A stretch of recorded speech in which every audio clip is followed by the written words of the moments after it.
From a British man who claims to have fathered up to 800 children through sperm donation. 41-year-old Simon Watson is an online sperm donor. It's cheap, easy and completely unregulated. Private licensed clinics cost between £500 and £1,000 for every cycle of treatment. Simon Watson charges £50 for his services, which are legal but unlicensed.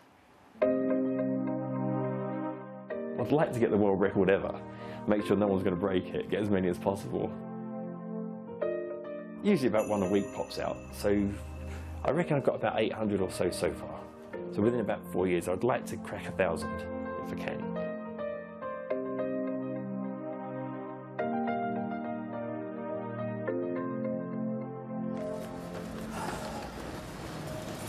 Yeah, I just picked up the results from the hospital. I get tested every 3 months to show I've got no nasty things.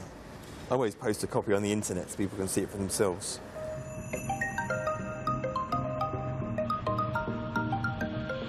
My name's Simon Watson and I'm a sperm donor.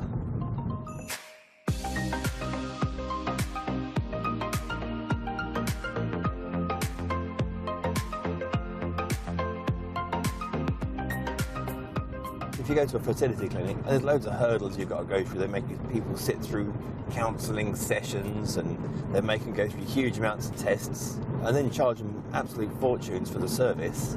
But realistically, if you've got a private donor, you can just go and see them, meet them somewhere, get what you want and just go. That's it. It's all sorted.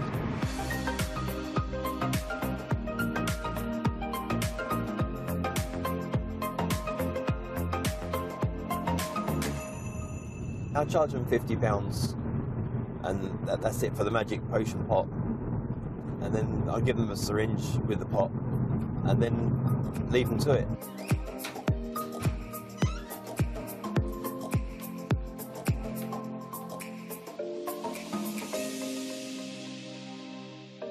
Most of the people I help out tend to be from Facebook. When people join the site, I see their name and I send them a message explaining about the service I provide. You know, because it's like an artificial insemination only, and I think they like the fact that I do that. I'm not going to try and get anything funny out of them, you know.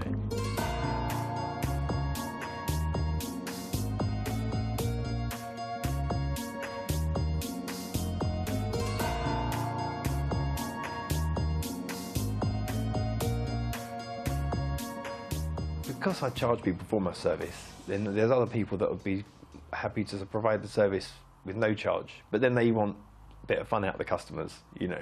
So I'm not knocking them. I mean, that's up to them, and some ladies are looking for that too, because some ladies are like lady couples, like the ones today.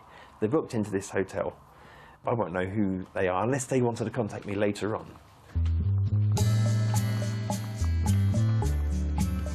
I don't plan to stop. I'd like to get the world record ever. Make sure no one's going to break it, get as many as possible. Usually about one a week pops out, so I reckon I've got about 800 or so far. So within about 4 years I'd like to crack 1,000. Well, you can watch and share the full version of that film via the programme page bbc.co.uk/Victoria. The independent regulator of the UK fertility industry, the HFEA, is warning about the dangers of buying unregulated sperm online. They say it is better to go to a licensed clinic for safety reasons and for clarity over legal parenthood. So what are the risks of buying online? Well, we can speak to Simon Watson now, along with Laura Witchens, the Chief Executive of the National Gamete Donation Trust, and Peter Thompson, who is Chief Executive of the HFEA, the independent regulator of the UK fertility industry. Thank you all very much for coming in. Simon, first of all, we've seen your report. You reckon you've fathered 800 children? It's difficult to tell the numbers really, but it's going to be somewhere around there. How have you arrived at that figure? I've been doing this for so many years now. How many years? About 16. So if you were to get the calculator and think, hang on, that doesn't work out, well... Well, that's a baby a week, isn't it? Yeah, that's what I reckon I'm pumping out, really. Yeah, so. And have you got... do you record all of the babies? Well, a lot of people I help out. I always write down who I've helped out and when. So I've always done that. But a lot of people choose to be anonymous and might just come and just say their names such and such, and they meet me at a certain hotel and disappear. But do you record every time a baby is born? when I hear about them, then I do. But then a lot of times, what I want to do is, like my boy, when people start contacting me later on, because you never know as time goes on, people say, "Oh, I had a kid with you 3 years ago," so I don't always hear straight away. So 800 is a guess. It could be more, it could be less. Yes, so it's going to be thereabouts. It's going to be something that I won't know for about another 15 years or so, I should think, by the time children start coming through. And, you know, when they start coming of age and saying, oh, they might be wanting to go on the family tree. Is it a numbers game for you? Yeah, I wouldn't mind getting the world record, to say the least. You know, so, why? I don't know, it's just one of those things. I always wanted to have more than 2 children. That was why I started doing it back in 99. But then it sort of snowballed when the internet started. And like at the moment, now the internet's going a bit crazy with how many people are asking me from all over the place. You say it's just one of those things. These are living, breathing children out there, and you're dad to all of them. Yeah, but at least they know that I wanted them, and I'm never going to go and poke my nose in where it's not wanted. But if they ever want to talk to me, they can. You know, when they get older, they might think, OK, let's have get-togethers. So I thought I'd organise like big barbecue parties all over the place. There's certain people around the country that said, yeah, they'd do one in like Derbyshire, one in Portsmouth. But when you say you wanted them, you're the father to them, yeah. the biological father, yeah. But you've got no responsibility for them. No, but at least then I'm not anonymous. And if they think, oh, I want to know who my dad is, at least I'll organise meetings, and it'll be quite informal, like a big barbecue, and everyone can get to see their brothers and sisters, so it won't be sort of uncomfortable in that way. Do you think it's responsible to be fathering so many children? Yeah, I think so, because might as well, because there's nothing wrong with me, so might as well be someone that hasn't got any genetic faults or any hereditary diseases. Might as well have someone like that helping you, and someone that you're going to be able to get a hold of in future if you want to have more children. Because some people say they've had donors in the past that say they're not donating anymore. That's never going to happen for me. You're not obliged to have screening, are you, because you're unlicensed? No, but what I do though, I do get tested every 3 to 6 months, and I've got all the records. So what do you get tested for? There's AIDS, gonorrhea. There's I don't really understand the HIV antibodies 1 and 2 or something. There's gonorrhea, syphilis, chlamydia. What's the other one? Oh, hepatitis B and hepatitis C.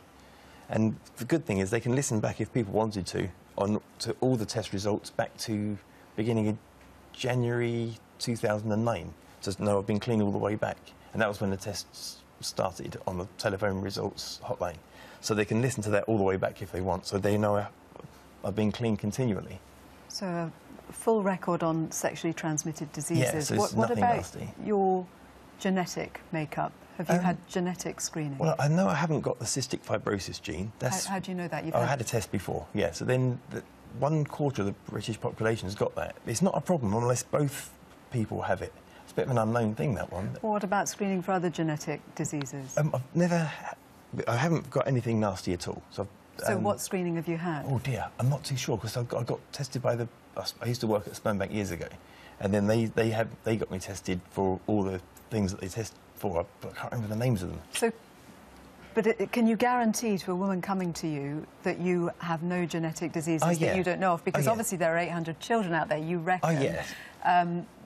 So they could be carrying genetic disease unknown to you. I was good enough for a sperm bank, and I'd be happy if someone said to me, oh, can you do a test? I'd say, yeah, do a test, and I'd let the results even go back to their house, so they'd know I'm not going to be, you know, looking through tests. I'd say, OK, get me tested if you want, and get the results back to your place. So I wouldn't have a problem with someone doing a test on me. I'm quite open about it. You talked about the lack of regulation around the way that you do it, and the fact that you are very happy to hear from any of the children who you have fathered in this way. Do you worry about the mothers coming knocking on your door? Because there's nothing to stop any of them coming to you and making a financial claim. Yeah, I suppose, but there again, I've had 2 ex-wives that have not done too badly at me, and then... Yeah, but 800 potentially knocking on your door. Yeah, but realistically, there'll be a big queue outside, and they'll have to have a good share out, wouldn't they? So... But they've got the right to do it. Yeah, they can. That's the problem. I think it's more of a risk if someone wants to start being a private donor, and then says they want to have a couple of kids here and there. That'd be an easier target. If they're a professional person, that way they can just get their 30% taken straight out of the bank account then. But in my case, it'd be more difficult.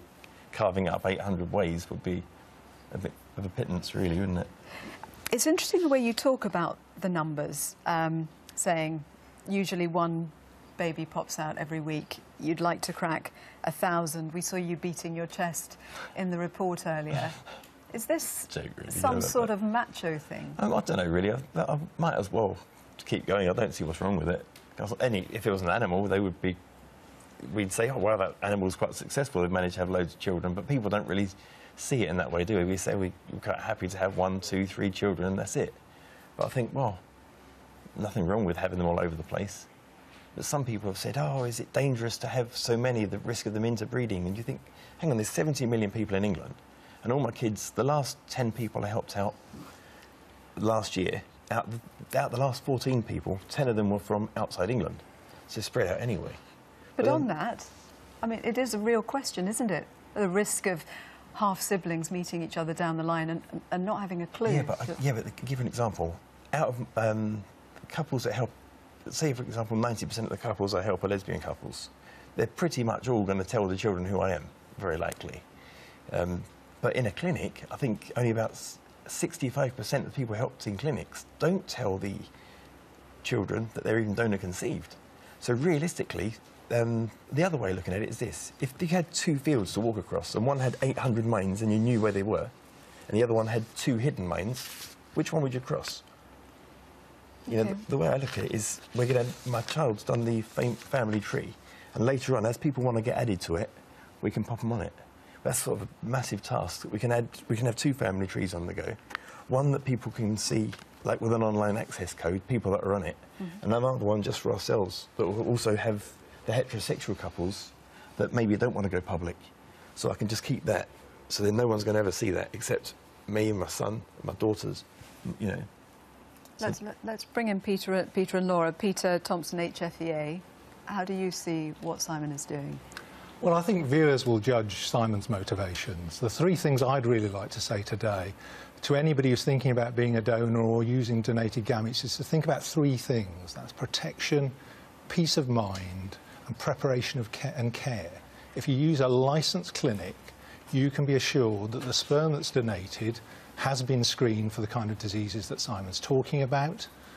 If you use a licensed clinic, you can have peace of mind over the kind of legal uncertainties involved.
The course of a lifetime of a person, you actually have to judge yourself to be, if you're fit as a parent. We're not talking seat warmers here. We're not talking an optional extra. We are talking about the safety for yourself, knowing that you have got... I mean, if Simon says there's nothing wrong with me, well, to be perfectly honest, I dispute that. I utterly dispute that. Well, I think the numbers judge them. You can judge by the numbers. I think a lot of people might not appeal to everybody, but No, well, I'm not disputing your qualities as but there is a reason why there's an age limit as well for the donors, because over 40 there is significant evidence to show that man in general, the quality of the sperm has an increased risk of illnesses. So 40 is the cutoff. 40 is the cutoff, and there is a reason for that. 41. So if it goes on for 4 years, there is especially with these numbers, there's an increased risk of children with mainly psychiatric illnesses, which manifest later on in life.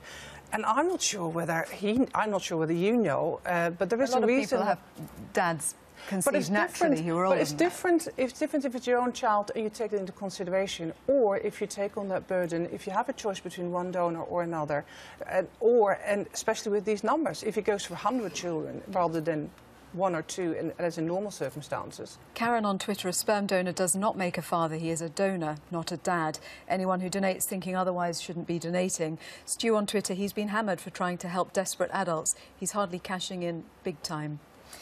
You've said you want to hit 1,000. Yeah. I keep going. I'm not going to stop. You'll keep going? Yeah, I'll just keep going anyway. No reason to stop. As long as people want me, I'll still carry on, Until when? Until people don't want it anymore, But I know other people... In your 60s? I'll give you an example. I know there's a man in Australia, and he's a successful donor, and he's ageing, and he's really doing a good job. So I don't see the reason why you should stop. I know some other people in England that are around 60-odd and still donating, and they haven't had problems with their children. So, and the people are happy to use them and coming back for more children. So I think to myself, well, ages, with ladies, it seems to be a worse problem when they start getting over 40, then they have more likely to have a miscarriage and a baby. But for men, I don't know, there's also evidence they have more intelligent children. So it's a bit difficult to say at what age should you stop. This is not a numbers game. I mean, there's important issues of public health at stake here. I think if anybody is at all interested in becoming a donor or using donated gametes, I think they need to get good advice. I would really urge people to go to our website. That's www.hfea.gov.uk. If you search under life cycle, you'll find a whole series of leaflets talking about the legal ramifications, the screening requirements and the like. These are serious matters and people should look at them seriously. Natalie on email, Simon helped me. Do you know who said this one? It's someone called Natalie. You helped her anyway. Right. A lot of your comments are unfair, she says. This man helps couples who can't afford private clinics and don't get offered IVF because they're in same-sex relationships. Any responsible parent will take all facts, i.e. interbreeding, into consideration. As a parent to a healthy, happy one-year-old conceived via a sperm donor, I can honestly say I will never go to him for money, as what he is giving us is priceless. Thank you all very much. Thank you for speaking so honestly, and both of you as well for sharing your